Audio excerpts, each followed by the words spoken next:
Welcome to my channel mister Shyam Babu 214। आप सभी लोग को हमारे चैनल पे स्वागत है और स्वागतम रहेगा भी। आज फिर हम लोग देखा जाएगा बायोलॉजी क्लास 12 के अंतर्गत। आज बायोलॉजी का देखा जाएगा जो पार्ट टू देखा जाएगा जो बहुत ज्यादा इंपॉर्टेंट है।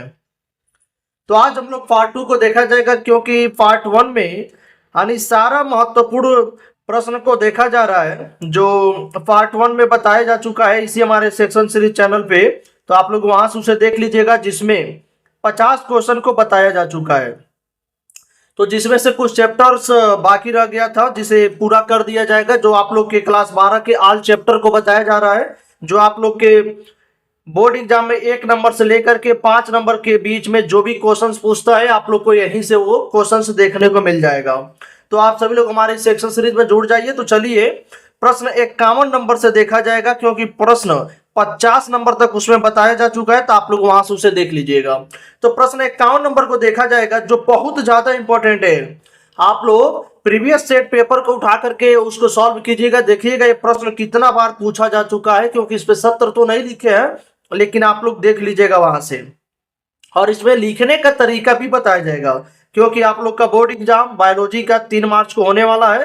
तो आप लोग के पास ज्यादा समय नहीं बचा है। तो हमारे इसी सेक्शन सीरीज में जुड़ करके आप लोग अच्छा से पढ़ाई कीजिए क्योंकि हमारे इसी चैनल पे ऑल चैप्टर करके बहुविकल्पी क्वेश्चंस भी बताया जा चुका है और लघु उत्तरी दीर्घ उत्तरी अति बहुविकल्पी क्वेश्चंस भी 50 क्वेश्चंस डाला गया है। आप लोग वहां से देख लीजिएगा। जो संपूर्ण क्लास 12 का चित्र पूछता है बायोलॉजी में बोर्ड पेपर के एग्जाम के अंदर वह भी बताया जा चुका है इसी चैनल पे।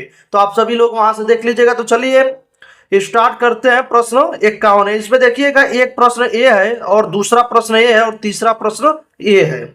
तो चलिए देखते हैं कि पारजीनी जंतु से आप क्या समझते हैं। पारजीनी जंतु से आप क्या समझते हैं उदाहरण भी दीजिएगा। दूसरा क्वेश्चन है कि पारजीनी जंतु क्या होता है और पारजीनी जंतुओं के उत्पादन की एक मुख्य विधि का उल्लेख कीजिए। और थर्ड क्वेश्चन इसमें कि ट्रांसजेनिक जीव क्या है उपयुक्त उदाहरण द्वारा स्पष्ट कीजिए। तो इसका उत्तर कैसे लिखेंगे आंसर बोर्ड एग्जाम पे कॉपी में कैसे आंसर लिखा जाएगा।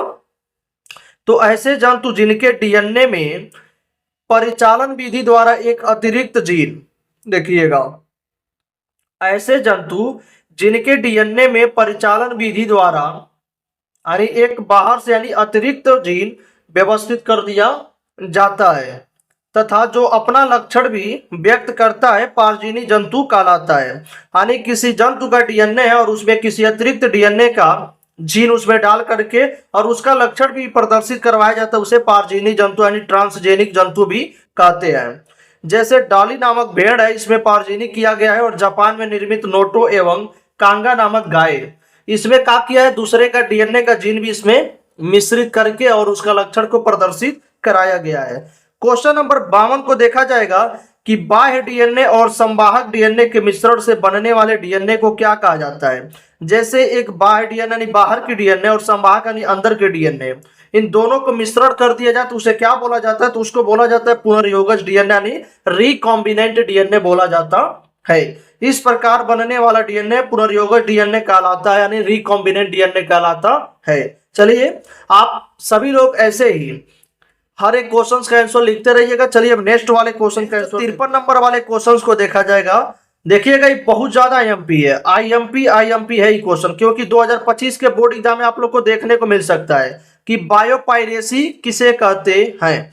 और नेक्स्ट है कि बायोपायरेसी क्या होता है और नेक्स्ट है कि बायोपायरेसी को उदाहरण सहित परिभाषित कीजिए। ऐसे आप लोग को इसका आंसर अब बताना है। तो देखिएगा कि मल्टीनेशनल कंपनियों दूसरे संगठनों द्वारा किसी राष्ट्र या उससे संबंधित लोगों से बिना व्यवस्थित क्षतिपूर्वक के जैव संसाधनों का उपयोग करना बायोपायरेसी कहलाता है। तो इसे आप लोग लिखना है याद करके। आप सभी लोगों को इसे याद करके लिखना है क्योंकि बोर्ड एग्जाम में बहुत बार ये पूछा जा चुका है कि बायोपायरेसी किसे कहते हैं, बायोपायरेसी क्या होता है और बायोपायरेसी को उदाहरण सहित परिभाषित कीजिए। तो मल्टीनेशनल कंपनियों दूसरे संगठनों द्वारा किसी राष्ट्र या उससे संबंधित लोगों से बिना व्यवस्थित क्षतिपूर्वक के जैव संसाधनों का उपयोग करना बायोपायरेसी कहलाता है। नेक्स्ट 54 नंबर पे क्वेश्चन है कि उस एंजाइम का नाम लिखिए जो जीवाणु भोजी के डीएनए को काटता है। उस एंजाइम का नाम लिखिए जो जीवाणु भोजी के डीएनए को काटता है। तो प्रतिबंधन एंजाइम होता है जिसे आणविक कैंची भी बोला जाता है, जिसे एंडोन्यूक्लियेज भी कहा जाता है। चलिए अब नेक्स्ट को देखते हैं। 55 नंबर वाले क्वेश्चन को देखा जाएगा कि आर्किड पौधा आम के पेड़ की शाखा पर उग रहा है। आर्किड पौधा आम के पेड़ की शाखा पर उग रहा है, और आर्किड और आम के पेड़ के बीच पारस्परिक क्रिया का वर्णन आप कैसे करेंगे। जैसे कोई आर्किड है, पौधा है जो आम के शाखा पर उग रहा है, तो उसके पारस्परिक क्रिया का वर्णन आप कैसे करेंगे, बस उसको ही डिटेल्स में आप लोग को बोर्ड एग्जाम में लिखना है। तो इसका आंसर कैसे लिखा जाएगा कि आर्किड पौधा तथा आम के पेड़ की शाखा सहभोजिता प्रदर्शित करते हैं, यानी साथ साथ रहते हैं। यह ऐसी पारस्परिक क्रिया है जिसमें एक जाति को लाभ होता है। देखिएगा भाई, अब एक दूसरे को कोई रखेगा तो उससे कोई बेनिफिट्स होना चाहिए। तो आर्किड पौधा तथा आम के पेड़ की शाखा सहभोजिता प्रदर्शित करते हैं। यह ऐसी पारस्परिक क्रिया है जिसमें एक जाति को लाभ होता है और दूसरी जाति को न लाभ होता है और न ही हानि होती है। आम की शाखा पर अधिपादप के रूप में उगने वाले आर्किड को लाभ होता है, जबकि आम के पेड़ को उससे कोई लाभ नहीं होता है। ऐसे आप लोग को इसका आंसर बना करके लिखना है। तो चलिए अब नेक्स्ट 56 नंबर वाले क्वेश्चंस को देखा जाएगा कि लेग हीमोग्लोबिन पर संक्षिप्त टिप्पणी लिखिए। लेग हीमोग्लोबिन, आप लोग को जो टिप्पणी भी लिखना रहता है तो यहीं से देख लीजिएगा कि लेग हीमोग्लोबिन पर संक्षिप्त टिप्पणी लिखिए। तो इसका आंसर या टिप्पणी कैसे लिखा जाएगा कि सहजीवी जीवाणु राइजोबियम दाल वाले पौधों की जड़ों के कार्टेक्स में लेग हीमोग्लोबिन वर्णक एवं नाइट्रोजिनेज एंजाइम का संश्लेषण करता है। ऐसे आप लोगों को इसका आंसर लिखना है कि सहजीवी जीवाणु राइजोबियम दाल वाले पौधों की जड़ों में कार्टेक्स में लेग हीमोग्लोबिन वर्णक एवं नाइट्रोजिनेज एंजाइम का संश्लेषण करता है। लेग हीमोग्लोबिन कार्टेक्स कोशिकाओं में अवायवीय अवस्था को बनाए रखने में सहायक होता है। ऐसे आप लोग को बोर्ड एग्जाम कॉपी में लिखना है, तो आप लोग याद कर लीजिएगा लिख करके, क्योंकि ये इंपॉर्टेंट क्वेश्चन है। नेक्स्ट 57 नंबर पे क्वेश्चन है कि हीमोग्लोबिन एवं लेग हीमोग्लोबिन में अंतर बताइए। तो हीमोग्लोबिन रक्त में उपस्थित श्वसन वर्णक होता है जो ऑक्सीजन का परिवहन करता है, जबकि लेग हीमोग्लोबिन कॉर्टेक्स कोशिकाओं में अवायवीय अवस्था को बनाए रखने में सहायक होता है। जो हीमोग्लोबिन होता है वो मानव रक्त में उपस्थित होता है जो श्वसन यानी ऑक्सीजन का परिवहन करता है। जो लेग हीमोग्लोबिन होता है वो कॉर्टेक्स कोशिकाओं में अवायवीय अवस्था को बनाए रखने में सहायक होता है।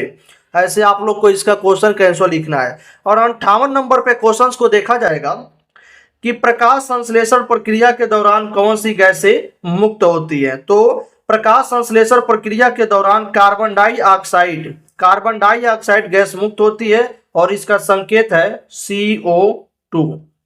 एक कार्बन डाइऑक्साइड का संकेत है। चलिए अब नेक्स्ट देखते हैं 59 नंबर वाले क्वेश्चंस को। तो 59 नंबर वाला क्वेश्चन है, देखिएगा इसमें 3 प्रश्न बनाया गया है कि वन्य जीवन और जैव विविधता में अंतर बताइए। वन्य जीवन और जैव विविधता में अंतर बताइए, या जैव विविधता क्या है, वन्य जीव से किस प्रकार भिन्न है। जैव विविधता पर संक्षिप्त टिप्पणी लिखिए। जो भी आप लोग का टिप्पणी पूछता है हमारे इसी वीडियो में और इसके प्रीवियस वाले वीडियो में जो पार्ट 1 करके बताया गया है वहीं से आप लोग उसे देख लीजिएगा, वहां से भी टिप्पणी लिख लीजिएगा। तो इसका टिप्पणी कैसे लिखा जाएगा जैव विविधता के बारे में कि वन्य जीवन में वे सभी प्राणी तथा पादप आते हैं जो मनुष्य के नियंत्रण और प्रभुत्व से दूर अपने प्राकृतिक वास स्थानों में रहते हैं, जबकि जैव विविधता में सभी जीव जातियां समष्टियां उनके बीच आनुवंशिक विभिन्नताएं तथा सभी समुदायों के एकत्रित सम्मिश्र व पारस्परिक तंत्र आते हैं। ऐसे आप लोग को इसका आंसर लिखना है। तो चलिए अब नेक्स्ट 60 नंबर वाले क्वेश्चंस को देखते हैं। जैव विविधता की परिभाषा लिखिए। देखिए बहुत ज्यादा इंपॉर्टेंट है क्वेश्चन कि जैव विविधता की परिभाषा लिखिए और इसके संरक्षण की कोई 2 विधियों का उल्लेख कीजिए। तो जैव विविधता जो अभी नेक्स्ट 59 नंबर वाले क्वेश्चंस को देखा गया है वही जैव विविधता की परिभाषा है। ये वाला जो 59 नंबर का क्वेश्चन देखा गया है यही जैव विविधता की परिभाषा है। तो चलिए अब इसका लक्षण भी देख लेते हैं हम लोग कि इसका 2 विधियों का उल्लेख कीजिए। तो जैव विविधता प्रश्न संख्या 59 का उत्तर देख लीजिएगा। और जैव संरक्षण की विधियां क्या है, तो स्वस्थानीय संरक्षण और बहिस्थानीय संरक्षण होता है। 61 नंबर के क्वेश्चंस को देखा जाएगा कि विश्व पर्यावरण दिवस प्रतिवर्ष किस दिनांक को मनाया जाता है और इसका उद्देश्य क्या है। ये भी आप लोग के बोर्ड एग्जाम में पूछता है 1 नंबर में। तो इसका आंसर कैसे लिखिएगा कि जैव विविधता एवं पर्यावरण के संरक्षण के उद्देश्य से प्रतिवर्ष 5 जून को विश्व पर्यावरण दिवस मनाया जाता है। ऐसे आप लोग को इसका आंसर लिखना है। नेक्स्ट क्वेश्चन को देखा जाएगा 62 नंबर वाले क्वेश्चंस को कि विलुप्त प्रजातियां क्या होती है। विलुप्त प्रजातियां भी बहुत ज्यादा मोस्ट आईएमपी है। तो जीव जंतुओं की वे प्रजातियां जिनका अस्तित्व वर्तमान में पृथ्वी पर से पूर्ण रूप से समाप्त हो गया, विलुप्त प्रजातियां कहलाते हैं। यानी पहले थे और आज नहीं है, पूर्ण रूप से नहीं है, तो उसे ही विलुप्त प्रजातियां कहते हैं। जैसे मॉरिशस में पाया जाने वाला पक्षी डोंडो जीव जातियों की विलुप्त प्राकृतिक भी हो सकती है तथा अप्राकृतिक भी हो सकती है। ऐसे आप लोग को इसका क्वेश्चन का आंसर लिखना है। 63 नंबर वाले क्वेश्चन को देखा जाएगा कि भारत के राष्ट्रीय जंतु का नाम लिखिए, इसके संरक्षण के लिए कौन सी परियोजना प्रारंभ की गई है। तो भारत के राष्ट्रीय जंतु का नाम बाघ है और इसके संरक्षण के लिए प्रोजेक्ट टाइगर परियोजना प्रारंभ की गई है। तो चलिए अब नेक्स्ट को देखते हैं। 64 नंबर वाले प्रश्न को देखते हैं, जो आप लोग को टोटल 65 प्रश्न बताया जाएगा, क्योंकि यही ऑल चैप्टर का क्वेश्चन था जो बचा था। कि राष्ट्रीय उद्यान से आप क्या समझते हैं। राष्ट्रीय उद्यान, भारत के प्रथम राष्ट्रीय उद्यान का नाम लिखिए।